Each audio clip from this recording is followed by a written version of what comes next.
ഇന്ന് നമുക്ക് പ്രഷർ കുക്കറിൽ ഒറ്റ വിസിലിൽ നമുക്ക് ചക്ക വേവിച്ചെടുക്കാം.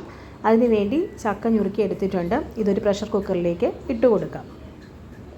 ഇനി നമുക്കിതിനൊരു അരപ്പ് തയ്യാറാക്കാം. അതിന് വേണ്ടി മിക്സിയുടെ ജാറിലേക്ക് തേങ്ങ ഇട്ട് കൊടുക്കാം, ചെറിയ ജീരകം ചേർത്ത് കൊടുക്കാം, 2 പച്ചമുളക് ചേർത്ത് കൊടുക്കാം, 3-4 അല്ലി വെളുത്തുള്ളിയും മഞ്ഞൾ പൊടിയും ചേർത്തതിന് ശേഷം നമുക്കൊന്ന് ക്രഷ് ചെയ്തെടുക്കാം.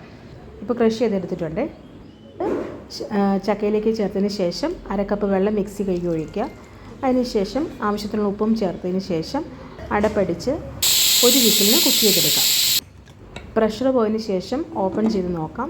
ഇപ്പോൾ ചക്ക നന്നായിട്ട് വെന്ത് വന്നിട്ടുണ്ട്. ഇനി നമുക്ക് അതിലേക്ക് കടുക് താളിച്ച് ഒഴിക്കാം. ചൂടായ പാനിലേക്ക് വെളിച്ചെണ്ണ ഒഴിച്ചു കൊടുക്കാം, കടുക് ഇട്ട് കൊടുക്കാം, കുറച്ച് ഉള്ളി ചേർത്ത് കൊടുക്കാം, കറിവേപ്പിലയും ചേർത്ത് നന്നായിട്ട് മൂത്തതിന് ശേഷം കുക്കറിലേക്ക് ഒഴിച്ചു കൊടുക്കാം. കുക്കറിലേക്ക് കടുക് വറുത്ത് ഒഴിച്ചതിന് ശേഷം നന്നായിട്ടൊന്ന് മിക്സ് ചെയ്തെടുക്കാം. ഇത്രയേ ഉള്ളൂ. 5 മിനിറ്റിനുള്ളിൽ ഒറ്റ വിസിൽ നമുക്ക് ചക്ക വേവിച്ചത് തയ്യാറാക്കാം. Thank you.